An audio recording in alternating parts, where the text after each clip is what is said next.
Robert Plank Show, Episode 14. How to easily generate unlimited content, blog posts, articles, sales letters, books, reports, and more that make you money forever.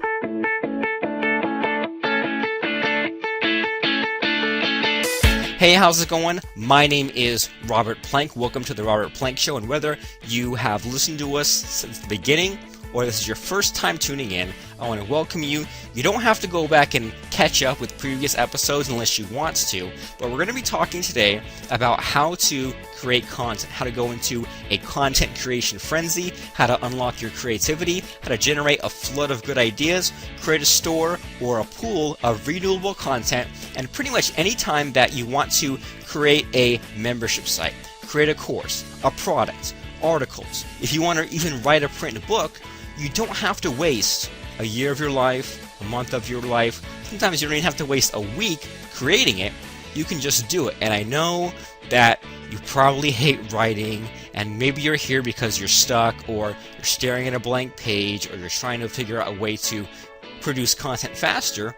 And a lot of this just comes down to mind state tricks, because no one really likes writing a book. Even people who I know like writing, they hate the process, right? They hate the suffering, but everyone likes to have a book written. And so what I'm going to share with you today are a lot of systems that I use to not only get myself excited, get myself in the zone, in the groove, but also rules and guidelines that help me to create a bunch of content and create it faster. Because if you go with what I call the starving artist mentality of laboring and suffering and struggling for your work, well then it is going to take you a year or longer to create a book. It is going to take you an hour or longer to write an article, and it is going to take you over a week to create a blog post, and you're going to hate it and suffer and take a lot longer than you have to. But if you follow a few simple rules, then you'll find that not only can you create a piece of content faster, but you can create content in bulk. And by that, I mean that I've had days where I sat down on my computer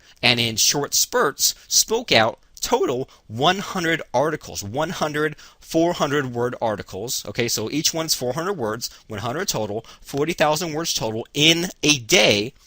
And then that meant I had 100 pieces of content that I could use any way that I pleased. I could post some on my blog, which I did, post some to what are called article directories, which I did, post some to guest blog posts, some to magazines, some chapters of print books, of Kindle books, of CreateSpace books. So when you use a system, then you can easily create tons and tons of bulk content, and that's good news for you because it means that you don't have to struggle for deadlines. That means that you can have a blog where you can actually promise new posts once a week or once a month. Why? Because you actually have this bunch of content stored up ahead of time, and you just kind of dish it out. And I mean, I don't know about you, but I love that feeling of the computer, the machine doing all the work while I go and take a vacation. So I can be out walking around, driving somewhere, out of town, out of the state, out of the country, not thinking about it, while my blog automatically posts new articles, my autoresponder automatically sends out new emails, I have traffic coming to my sites over and over again because I have all this content out there. So people always are thinking about this thing called content, and from what I hear, they're always thinking about writing. And they're thinking about writing what are called PDF reports. Let me just kind of touch on that really quick, okay? So everyone on the internet has problems. Everyone in the world has problems. And people use the internet to go and find those solutions. So if I was going to go out and look for something like, well, how do I change the oil on a car? Okay? And I might go in on the Google. Let me just do that right now. I might type in how to change the oil in a car. And so when I search that, I get about 436 million results. Now, if I do the same search on YouTube, that's coming up, I get about 216,000 of results. So there are literally hundreds of thousands of people teaching this, and I'm sure millions and millions every single week looking for this. And so just looking at YouTube, the top videos on how to change your car's oil, I'm seeing 180,000 views, 213,000 views, 25,000 views, 101,000 views. And what's also interesting are the lengths of these videos: 13 minutes, 18 minutes, 12 minutes, 3 minutes, 9 minutes. And so kind of scrolling through, I would say about one out of every three or so videos is only about 2 or 3 minutes long. And so that's something to think about in your situation is there something that you could show somebody in 3 minutes? And I mean, changing the oil, well, sure, you could say, I'm going to unscrew this, I'm going to get this kind of oil, I'm going to drain this, I'm going to pause the video, and then when that's done, unpause, do this, screw in this cap, pour this back in, and just show how you do this. And even though there are videos out there on YouTube, on the internet, on other video sites, and other blogs, you don't have anything to lose. You only have 3 minutes to lose by just trying this out and helping people, because people are on the internet because they're looking for the solutions to their problems. And you think about this thing called traffic. What is traffic? In the real world, traffic is when there are lots of cars going down the street. And so on the internet, when people are moving from one site to another, that's traffic. And when they're moving to your site, that's traffic that you like. But the thing that everyone forgets is that people don't just magically show up at your site. Someone else refers them, usually Google, usually YouTube. And so you have to get links back to your site. And the biggest sites on the internet are the biggest sites because people like you created the content for them. Sites like Easy Articles, Facebook, Google, Twitter, they're all user-generated websites, and you built them up, and they have no problem sharing a piece of that traffic because, well, it's kind of a feedback loop, right? Someone goes to Google because they're looking for how to change the oil in a car. But Google couldn't possibly have all this information there, so they would rather send people to where they want to go, sometimes to your site, so that people will keep using Google. And then if you rank high in Google and people keep using Google, then you'll have a steady flow of traffic to your site. And the thing about this, the thing about creating content, the thing about whether it's PDF reports or videos, is that you don't really know where your traffic is going to come from. You don't have a crystal ball. And if I can think about this for a second, there's probably about 3 types of content that you're going to want to use in your business. Okay, we're going to be creating content for free traffic. We're going to be creating content for your authority. And then you're going to be creating content for paid products, let's just say. Okay, so 3 types of content, 2 free, 1 paid, in your internet marketing business. Okay, so the first thing we're talking about is free traffic. So let's say that you put out what we call an ebook, a PDF report that's for sale, that explains how to take care of your car. Okay, and I'm not sure if that's something that a ton of people would want to know about. I think that they would. So if I just search for car maintenance report, it's funny how when I type that in, there's car maintenance app. Maybe I search car maintenance ebook. I find a few free ebooks. I found an Amazon book. I'm seeing car Bibles. So I found an $8 Kindle book called Car Maintenance 101. It's only 31 pages. And it looks to me like it's a book, but it's also got a few videos. But even if you just had a report and had a few still images, that would still get the point across. So this book looks like he shows you how to change a tire, like a flat tire, spare tire, how to jumpstart a car, checking and adding oil, how to fix overheating, changing wiper blades, replacing headlights, checking and replacing fuses, installing tire chains. So kind of cool. By the time you got to the end of that book, then you would know, maybe not everything there is to know about cars, but a lot of really helpful stuff, right? So now if your car broke down or a car didn't start, then you would at least know a little bit, enough to troubleshoot. How about this one? I ended up stumbling on a book called Comic Books 101. And it's not about how to write your own comic books, but just if you were to read this book, you'd get educated on all the different types of comics.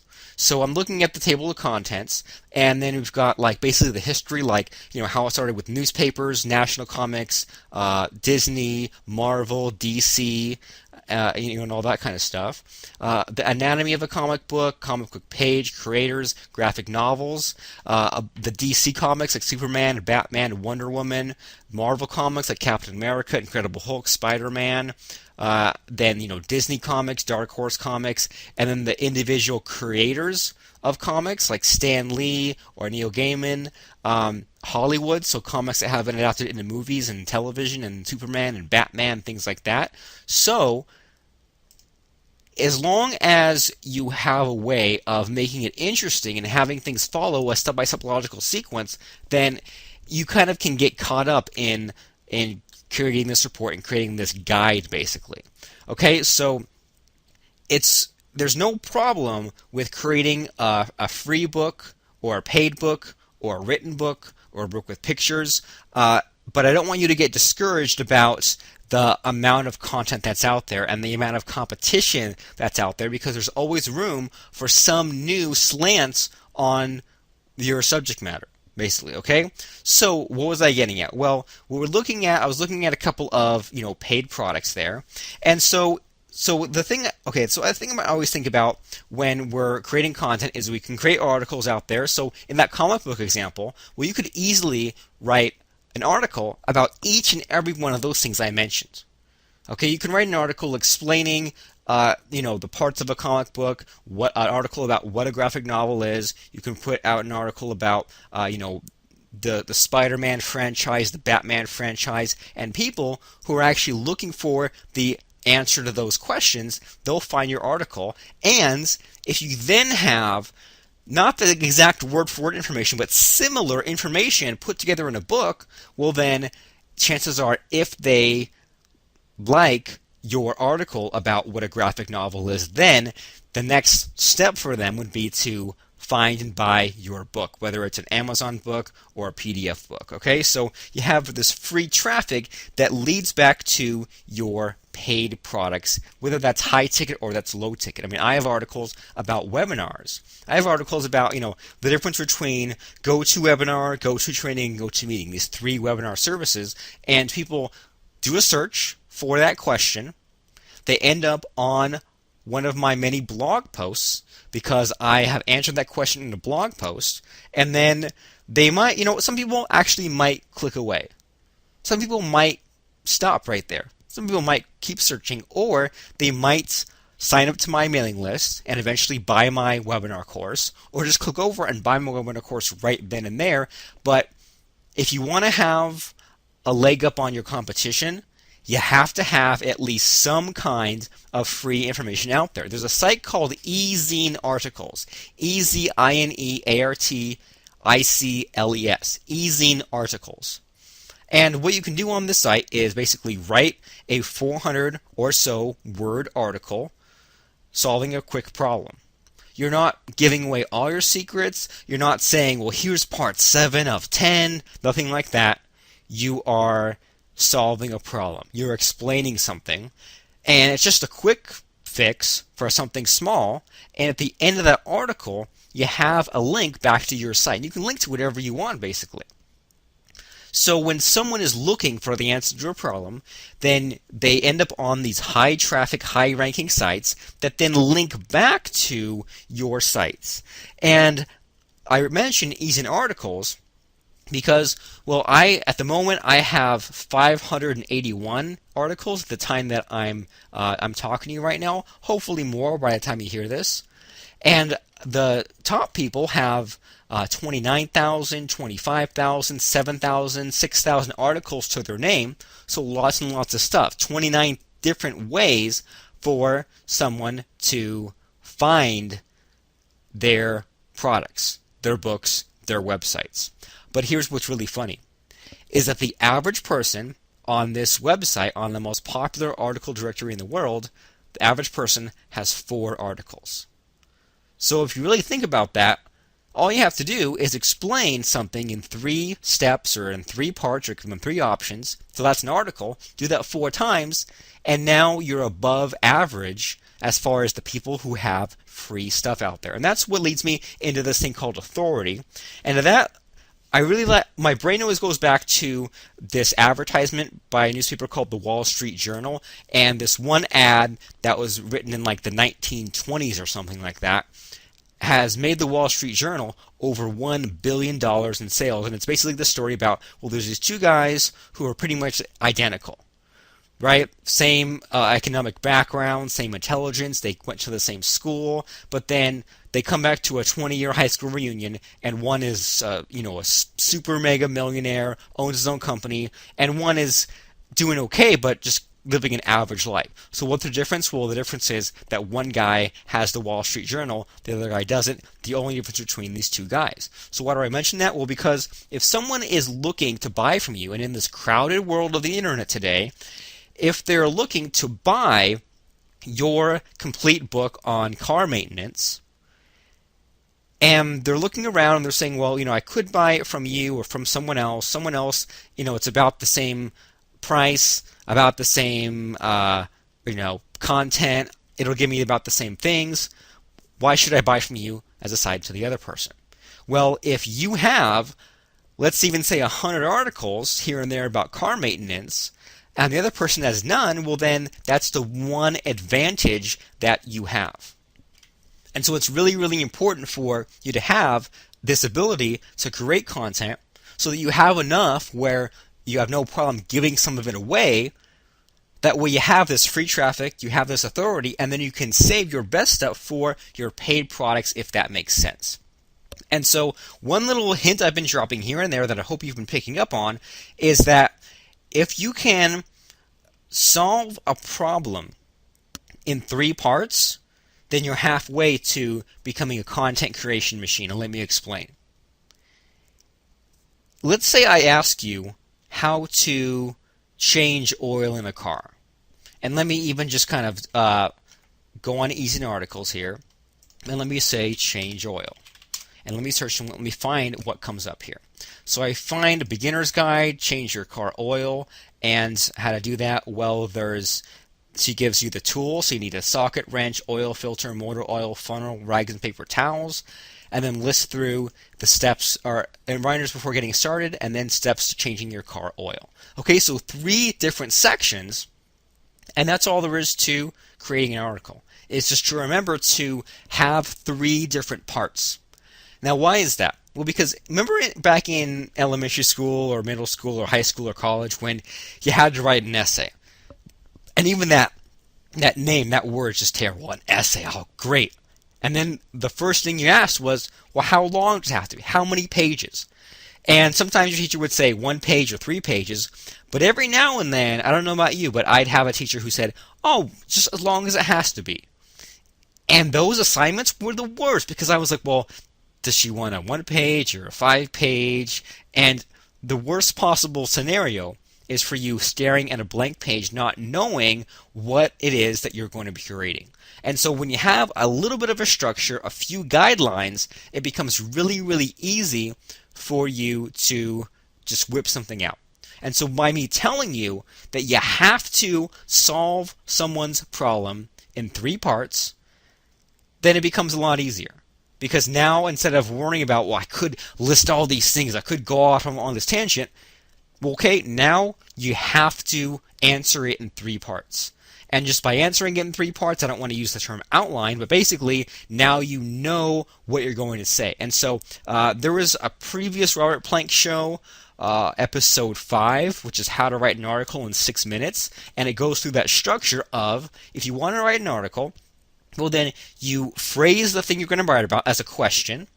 Okay, so for example, how do I change my car's oil? And then you write for 2 or 3 sentences, this is your first paragraph, that really quickly walks people through the 3 parts, right? So in this scenario, the first part is you're going to need these tools.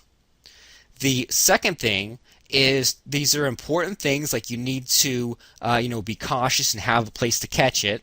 And number 3, do these different things. So jack up your car, put a pan under the plug, find the oil filter, open it up, loosen it, drain it, put down the mileage, and then, fill it back up. So you have these 3 steps. So we had the title as a question. We summarized the 3 things we were going to say. We had 1 paragraph, or about 3 or 4 sentences, explaining part 1, explain part 2, and then explain part 3, so that's 3 different paragraphs. Have your final paragraph sum up those things you just said, and then that's it. And so now when I tell you, you have to answer in those kinds of terms. It has to be about 400 words. Well, then now your article is already half written without you having to do anything. So thinking about things in threes really helps. And when you are creating an article and you don't have that freedom of, well, do I list 20 tips? Do I list 5 different points? When you have to answer in threes, then your content is already half written, and it works a lot better because if you really think about it, any kind of content you write does have to fit into a certain amount of space. For example, these podcast episodes, if I have a small idea I'm talking about, then it can fit in 20 minutes, no problem. An episode like this particular one, where we're talking about a huge idea like content creation, this is what I call a supersized episode. This is going to be about an hour-long episode, just to let you know. So when you decide ahead of time how long something's going to be, how many pieces it is, then now it's already half written, and now you can focus or channel your creativity into something that's a lot more fun. Like, what's my own unique angle going to be for this article? Or how am I going to get someone to their goal? Because that's always the thing to remember, is that you're not just filling space. Somebody did a search for how to change a car's oil. So you're starting off explaining to them things that they don't know because you're assuming they're an absolute newbie, and you're ending with, now because of you, they have the ability to change a car's oil. And so I'm focusing so much on this idea of writing articles because that was the secret that unlocked everything else for me. Because probably like you, I struggled with writing a report, writing an ebook, writing a book in general. I wanted to have a book that was done. Okay, I wanted to have this. But I then said, well, you know what? A book is 100 pages, 200 pages. I guess I'll write 20 pages. Now there's only 80 pages to go, or 180 pages, however many. And I just felt like I would never finish. But when I began writing articles, and then assembling articles as part of my book, well, then that all changed for me, and it just became a lot more fun. Because I was doing this in tiny little short spurts, and I could stop at any time, and my thinking went more towards, how am I going to solve someone's problem, and how am I going to structure all these articles together in a way that makes sense, as opposed to just, I've got to eke out more content. So I hope that kind of changes your thinking so far on this whole idea of content creation. And so let me just kind of switch gears here. So we were talking about writing an article, right? So the structure there is, have your 3 main points, your 3 talking points, ask a question as your title, summarize those 3 things up front, have 1 paragraph about point 1, another paragraph about point 2, another paragraph about point 3, and then finally have a paragraph that sums it all up. If that still doesn't make sense, go back and check out the podcast episode about writing articles, but we're going to move on. Okay, so the idea here is that they're just formulas that are better than anything else. And so instead of trying to reinvent the wheel from scratch, I'm just going to share with you the different secrets that helped me out. And I'm going to share with you the way I was able to crank out those 581 articles. Looking at my own blog, robertplank.com, I have 216 posts. I post there about once or twice a month. I have several blogs for search engine traffic, like membershipcube.com/blog, webinarcrusher.com/blog, makeaproduct.com/blog, where I just sat down, created 100 articles, and just dripped them out so that I have all this content on the internet. And I even have one article out there called How to Build a Forum That Doesn't Fall Apart 2 months later. I wrote it as long ago as 2005, and at the moment there are about 7,900 places on the internet where that article has been syndicated. At one point it was at 12,000, but there was a Google slap, it went down to 6,000, now it's back up to just about 8,000. But on the internet, things are permanent in a good way. And that means that you can put out one piece of content and post it to your blog, post it to different other guest blogs, post it to article directories, post it to social media, and from just one piece of content, get all these different backlinks.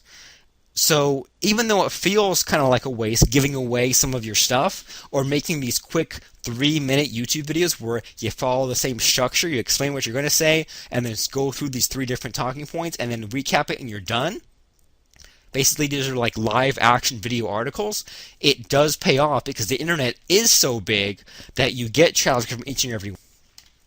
The only thing that's weird is that some of your articles will get a lot more traffic than others. The same goes with video. And you don't know which ones will really give you a lot of traffic until you put a lot of stuff out there. So you might put out 100 articles and 10 give you a ton of traffic. The other 90 give you a little bit, but these 10 just give you the most. And so it's never a waste. But what I like to do is I like to put out my okay ideas as articles and save my better stuff as longer blog posts or as books. And so a book just sounds so scary, right? Because, well, it's this, usually think about as this long thing that takes months and you have to revise and edit and rewrite and people have to look at it. But here's my personal formula for books, and yes, I have several books out there. I have them on Kindle, I have them out there on CreateSpace. So the cool thing with Amazon Kindle is that you can just go to kdp.amazon.com and upload a Word document. And it can be 20 pages long, it can be 200 pages long, but you upload this Word document and you give them information like your book title, keywords, category, things like that, price, and now you're a published ebook author. You go to createspace.com, upload your Word document, and there you have to do a little more formatting, like give them a differently formatted cover, resize your pages so it matches a certain way. But once you follow all these steps, then you can have a print-on-demand book, which means that you might price your book at $10 and then it costs them say $5 or $6 to print and ship it, and then you make $3 per book. So, but you don't have to, get a real publisher. You don't have to have a garage full of books. It's just their print on demand. And so that sounds great. And you might be thinking, man, even if I could make a book that's 30 pages, like a booklet, that'd be great. I don't have to write the next War and Peace. If I could just get a 100-page, 200-page book, that would be great. How do you do it? Well, the thing I'm going to share with you right now is this formula that keeps haunting me. It literally keeps following me around on the internet, and it's called WWHW. And it stands for why, what, how to, what if. And I'll be explaining to you in a few minutes on how this even appears in sales copy, in copywriting, and sales letters, in direct response pages where we walk people through this exact sequence to get them to buy something. But this, in the same way, you walk people through this step-by-step process in your book chapter to get them to keep reading, to make it exciting, to make things that might be boring fun. So, changing your oil might seem boring to some people, but if you can make it fun, then you'll stand out from the crowd and you'll be different and better than any other book out there that's written like a VCR instruction manual. So, WWHW, why, what, how to, what if. And so what you do is you figure out, well, first of all, how long is my book going to be? How many chapters do I want? And let's just say, just to make it simple, let's say that you want to have 7 chapters. And by the way, if you want to see this done in action, if you want to see me create a book and literally, well, I think I take about 10 minutes to plan the book, but about an hour to speak it out and dictate it and then go get it transcribed, that's at makeaproduct.com. makeaproduct.com. That's makeaproduct.com to show you how I create a book in about an hour. And I literally had ideas for full-length books and then created each one in a day. So created 7 books in 7 days and not in 7 years. Just one a day, and then that's it. And then, I go and plan it, and most of the thinking, most of the creativity goes into the planning, structure, outline, however you want to call it. Then I speak it out. Then I get it transcribed, and then I have someone else edit it. Then I kind of look it over, and I have someone else create the cover for $5, and then I have a book out there, and then I am published. And so you don't have to be a starving artist, especially if you think about a few things. The first thing is that most really good movies and cartoons and even books are based on the public domain. So, like, if you think about like a movie like The Matrix, there are so many essays about how it's based on, this fable, or this part of the Bible, or these characters from Charles Dickens. And so there really are no new good ideas, but people have adapted ideas in new and interesting ways. Every Disney movie follows the same Joseph Campbell, Hero with a Thousand Places, monomyth, 12-step sequence as part of the plot, believe it or not. You can check out books, like there's a book called 20 Master Plots, which just breaks down the only 20 plots that have ever existed in movies, in books. Like there's like a pursuing plot, there's like a quest plot, there's like a downfall plot, and so there's all these different ones, and some actually are more popular, some are make more money or are more marketable than others. If you look at on a site called IMDb, if you look at the top most grossing films of any year within the last decade, almost every single one is either a sequel, a remake, or something based on a book. So when you're talking about making money from your writing, whether it's a book or it's a blog post or it's an article or you just want to get noticed, you got to go with what's been proven to sell. And that doesn't mean for you to be a sellout or you to be just like everyone else, but you can follow a formula and you can base what you do on what's already been proven to work and have that really good starting point, and that way you're not just guessing, if that makes sense. So, back to the point, book. 7 chapters.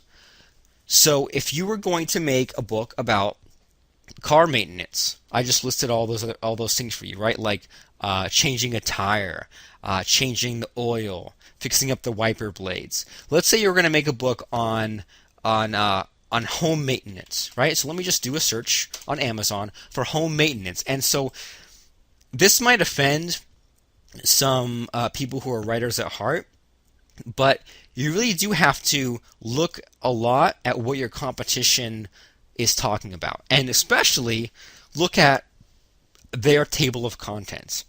And you can actually get most of what you need just from the table of contents, and I don't mean to copy anyone at all, but if you looked at the table of contents for 10 different books about home maintenance, then you're going to notice the same general, things mentioned, right? Like they might all mention roofing, they might all have a chapter on how to fix windows, they might all have a chapter on plumbing, they might all have a chapter on, walls and ceilings or paintings or cabinets or appliances or electrical things like that, or alarm systems. So the thing is that they've done most of the research for you. Okay, they've gone out and they've maybe done some trial and error. They might have interviewed all kinds of people. They might have consulted all kinds of experts. You ever notice that, by the way, how a lot of these books have like 5 authors to them? Well, you don't have the luxury of talking things out with 5 of the experts, with splitting up the money or splitting up the royalties. I mean, imagine if you get on average $1 per sale of the book as royalties. If you're one of 5 co-authors and you get 10, 20 cents per sale, is that fun? Well, I don't think so. And you probably spent years of your life just to get 20 cents per sale of the book. So you want to go and you want to decide on 7 things that always get mentioned. And you know what? Just to make it more fun, let's make it 10, okay? And I'll explain in a second. But go and look at the top 5 books in your industry, and I don't mean go out to the bookstore. I mean go on Amazon.com right this second and type in the words that explain your book. And if your book can't be explained, then it's not marketable. If your book is not the next Good to Great, the next 4 Work Week, the next vampire novel or something like that, then you can't really explain it in a sentence, and people aren't going to know what it's all about. But there is room in the world for a new book on car maintenance, a new book on home maintenance, a new book on real estate, and it can be your own unique slant on it.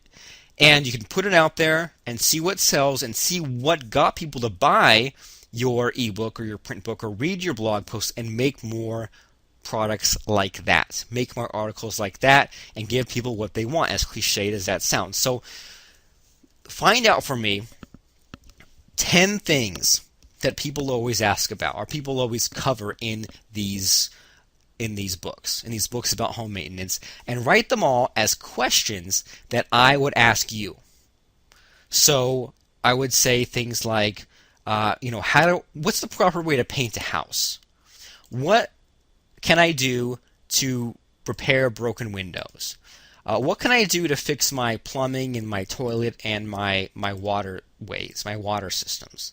And things like that. Or maybe even a chapter on, well, can you explain all these components in one place? Can you explain to me what I need to know a little bit as far as fences, walls, appliances, electrical, water, flooring, ceiling, walls, and what can I even fix myself as opposed to getting a professional contractor to do it?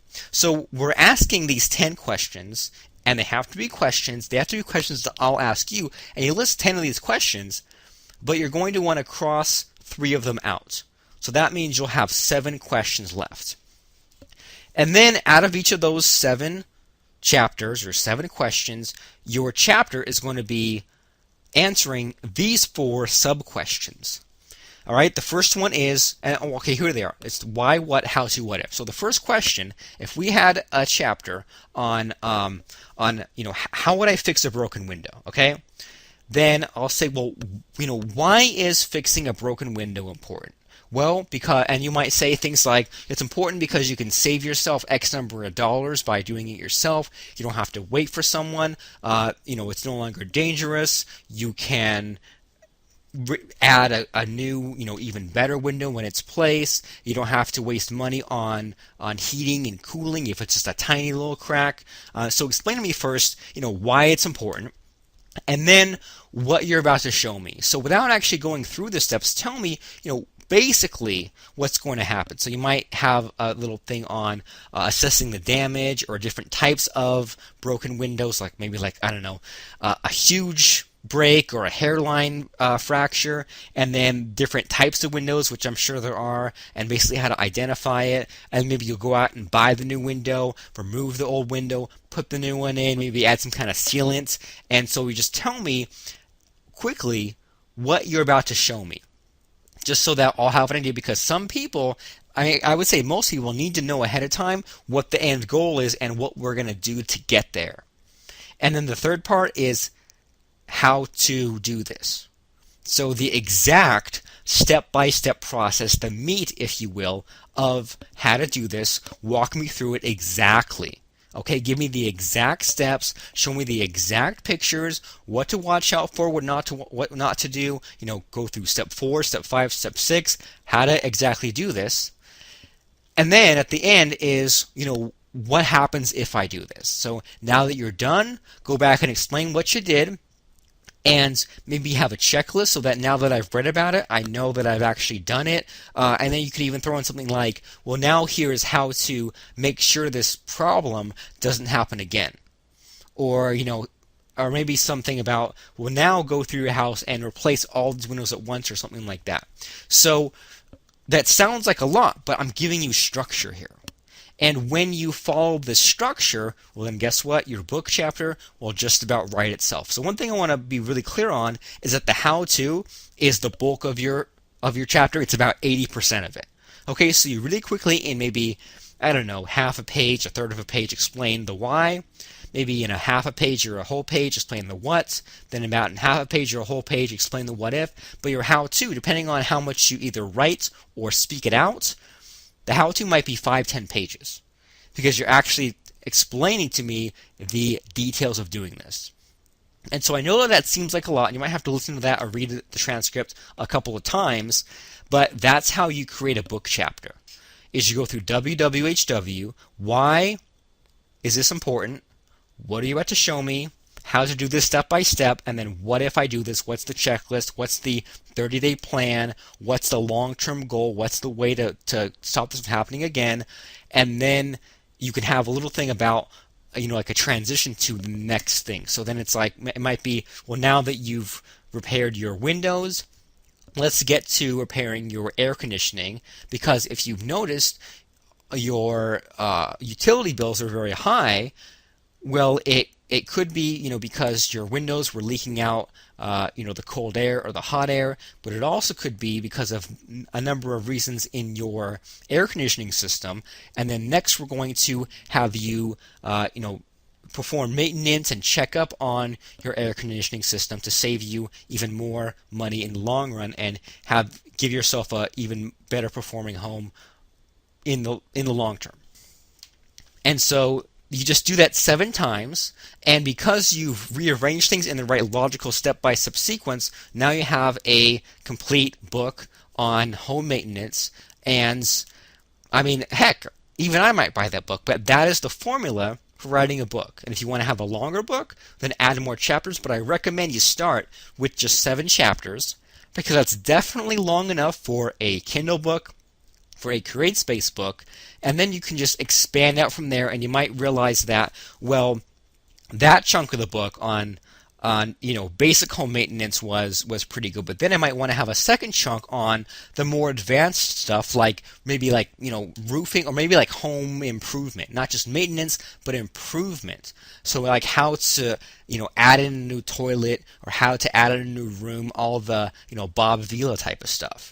So even though Bob Vila and even though all kinds of people have created books on this, just look at the number of books that come out year after year.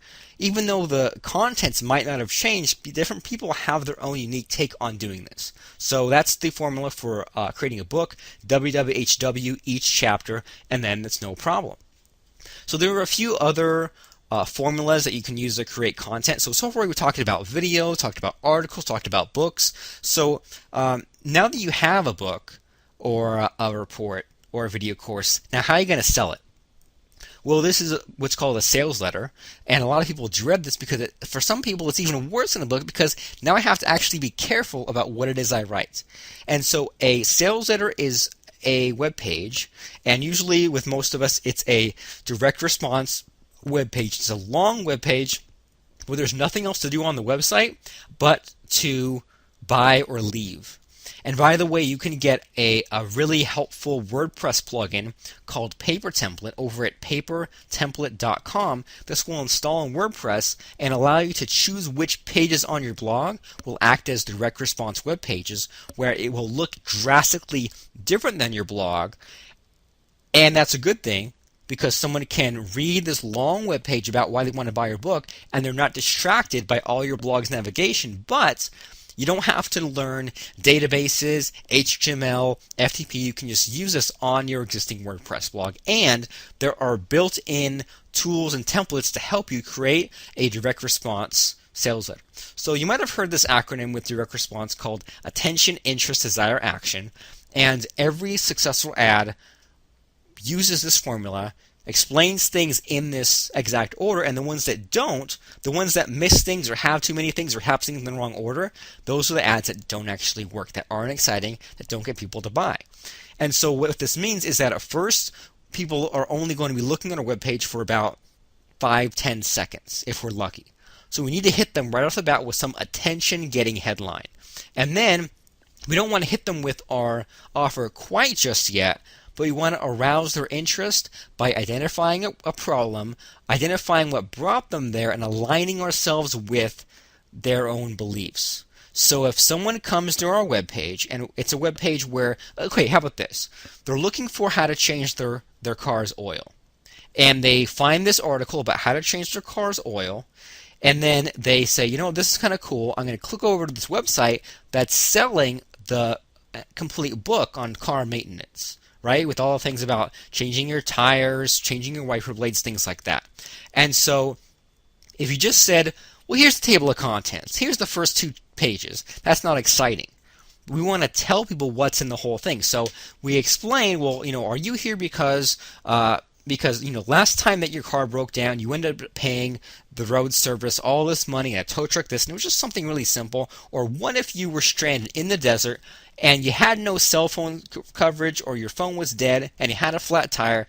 Would you know what to do to change it? Well, I want to give you this 10-page report, and it'll save you hundreds of dollars over the course of your lifetime, because you'll know how to change a tire, you'll know how to check your oil, you know how to troubleshoot an engine, and it's all a lot simpler than you've been led to believe by other people. So just that's right off I mean, that's like the whole thing. But if you just started off saying, attention, has this happened to you? This, or this. Well, that's the attention getting headline. And then in the interest part of that, that's where we're explaining, well, here's the problem that you have. Right? You might have had this happen, or maybe in the future, your car might break down, and so you're explaining what brought them there. And now they say, okay, well, now I'm in the right place. Now, before I only was going to pay attention for 10 seconds, you caught my attention with this headline, and now that you're explaining the problem, maybe now I have 5-10 minutes to listen to the rest of it. And that's where you hit them with your offer, the desire portion. You say, well, now, here, I had the same problem as you, but, I learned this and this and that, and I put it all into a guide called, car maintenance secrets, car maintenance crusher. I don't know.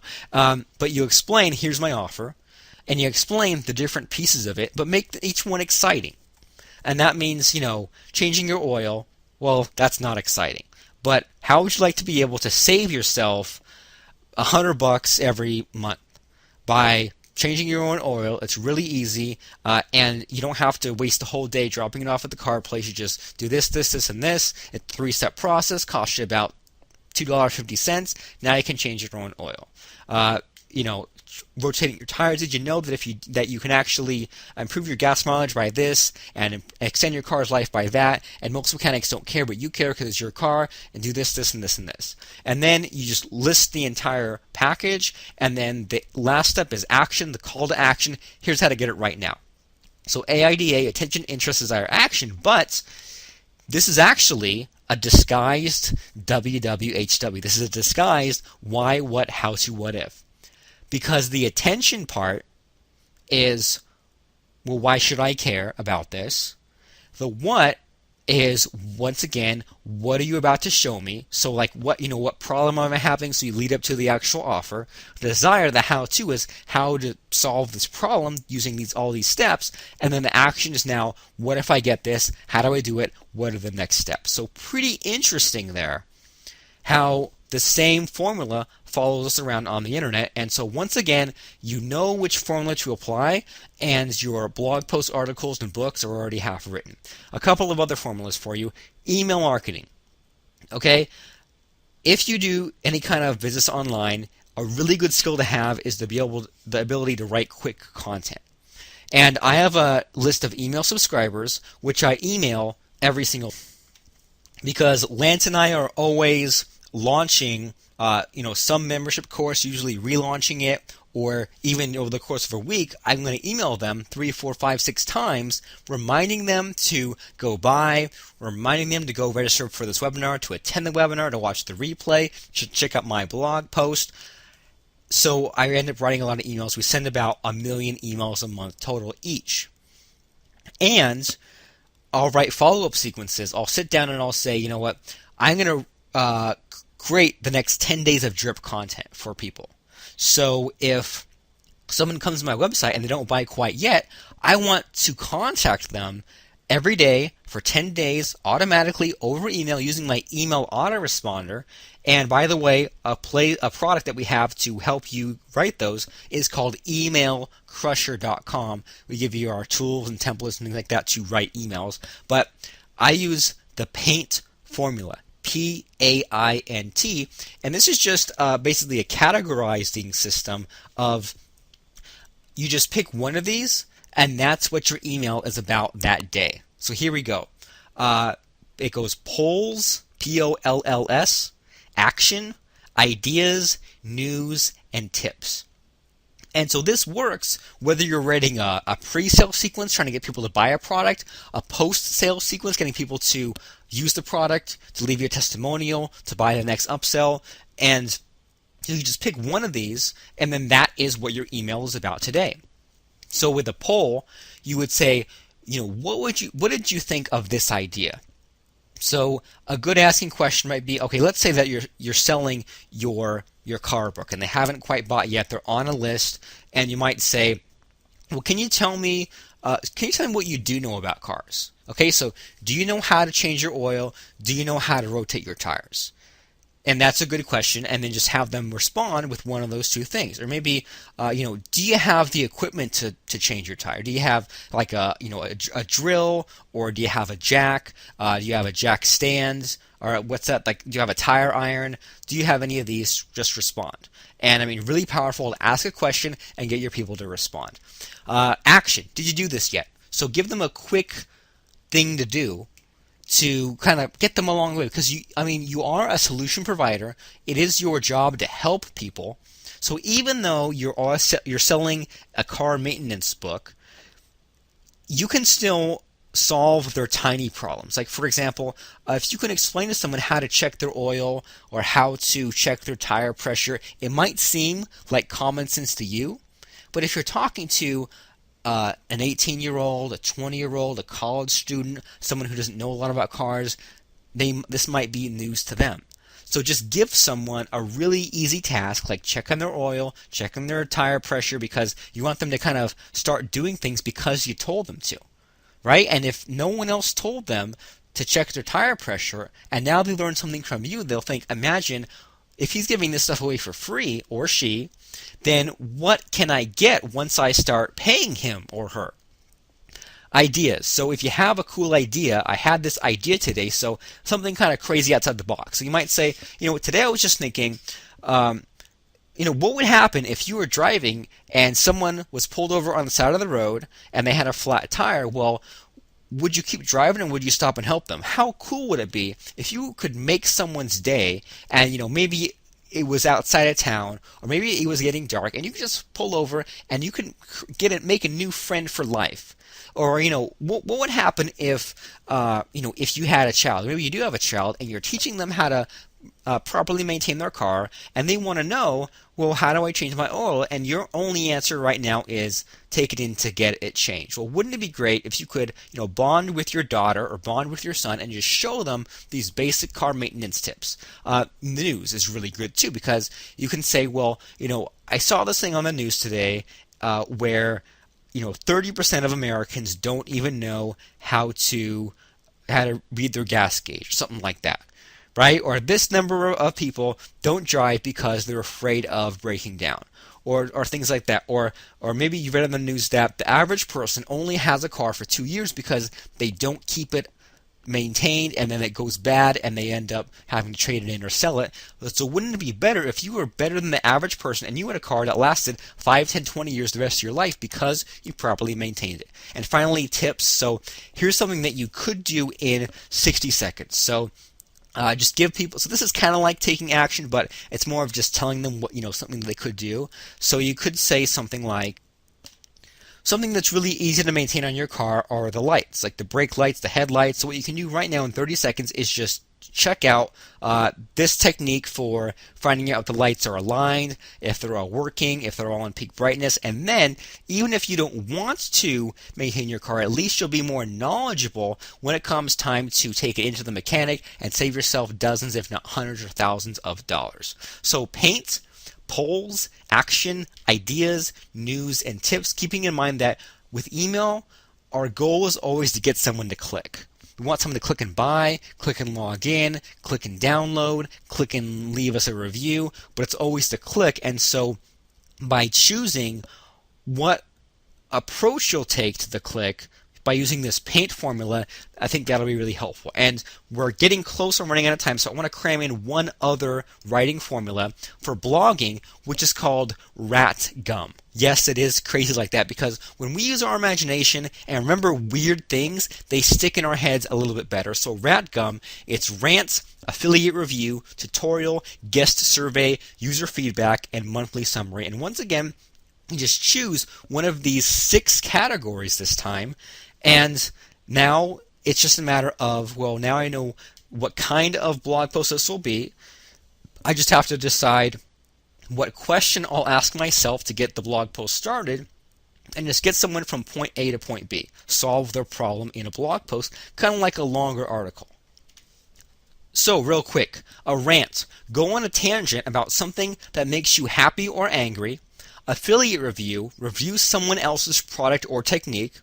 tutorial explain how to perform a step-by-step task, guest survey, ask your readers what they think about something, user feedback, spin a new blog post based on one of your commenters' suggestions, and monthly summary, talk and share about what you did this month. That's the RATGum formula for blogging: rant, affiliate review, tutorial, guest survey, user feedback, monthly summary. So as we're winding down, I hope that you got all of it, and you might have to listen to this again, but when we're creating articles and things like that, we use the technique of having 3 talking points.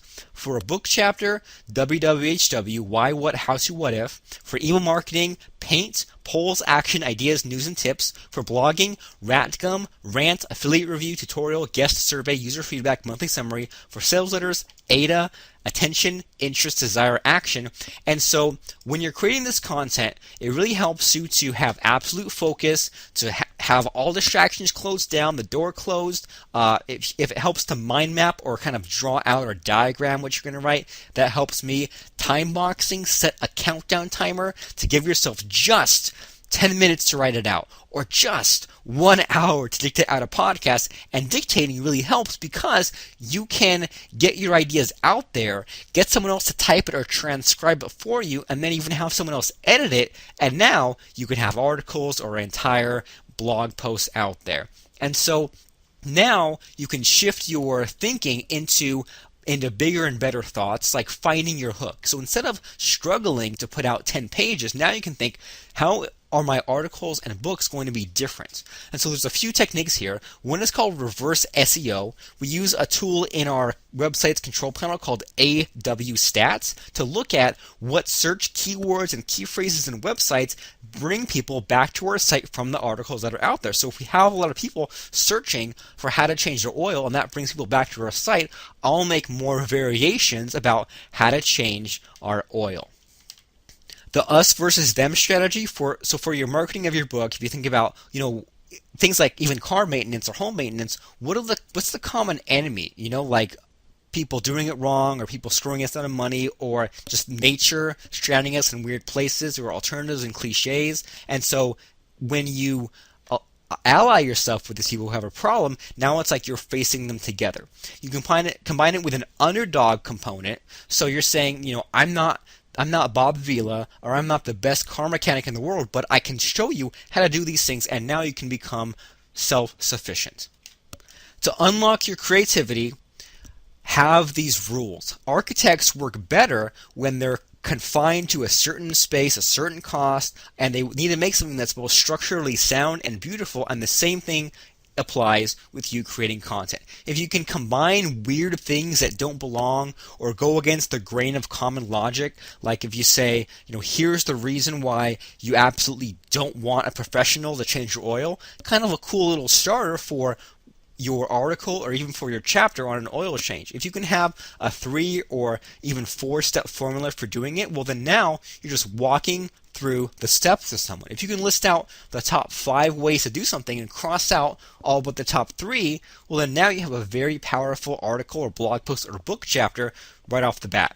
And I use a lot of what I call the top tier technique, and we explain this with the book chapter, is write out more possibilities or get your brain to generate more answers than it needs to, and then cross out the ones that you just kind of put down on paper because you had to, and now you're left with the best of the best. And I mean, it's easier to edit crap than air, so you have to get your content out there. And so creating content is really more of a science than an art. A lot of it is just looking at what people have done and combining them, reporting what they've done, and even something like decompiling or picking apart the 3 points they made and recombine them in your own way, in your own words. And by doing that, you can literally talk about one thing and literally write 10 articles or 10 blog posts saying the same thing and explaining how to change your oil or how to repair a window in 10 different ways. By talking about things to avoid when when changing a window, the top 3 ways to do it, the step-by-step ways to do it, the do's and the don'ts, or here's 3 different kinds of ways to change your window, or 3 different types of windows to be changed. So lots of cool ways to get extra traffic, get authority, and then save the best stuff for your paid product. So once again, to figure out how to generate the content, go to papertemplate.com, to generate your content, go to makeaproduct.com, and that's our course on how to dictate out articles and books and reports, how to structure them, how to create 100 articles in a day, how to create a book in an hour, all these feats of content that you never would have believed or imagined, but once I do that in front of you, it all changes for you. So you use that to create your content, and then use the paper template, which is at papertemplate.com, to create your email opt-in pages and create your sales letters to then sell your books and reports and membership sites once you've created the content. So that's all from me from today. Robert Plank Show, episode 14, how to easily generate unlimited content, blog posts, articles, sales letters, books, reports, and more that make you money forever. But don't go away quite yet, because it's time for listener shoutouts. I want to talk to Henry Pietrzak, Bill Dearmore, Sigmund Veronica, Charvel Rebegay, Hussein Saeed, Tinton, Albert Zachariah, Juan Arce, Sarah Tan, Monsieur Evo, Victor Nangwem, Nancy Boyd, Rachel Parker, Adam T, Steve Brodsky, Roger Maves, Carl Pigot, George Foster, Dave Ellis, Kate Shank, Bonnie Bertraw, Annie Sisk, Lisa Oliver, Ian McLaren, Evan Huang, Richard Smith, and Richard Sayer. And there are a lot of people that I didn't get to, but we'll get to you next time on Robert Plank Show, episode 15, how to run a webinar class. I'll see you then. Make sure to go to robertplankshow.com and like the page so that I can mention your name on air. That's ROBERTPLANKSHOW, robertplankshow.com. Thank you.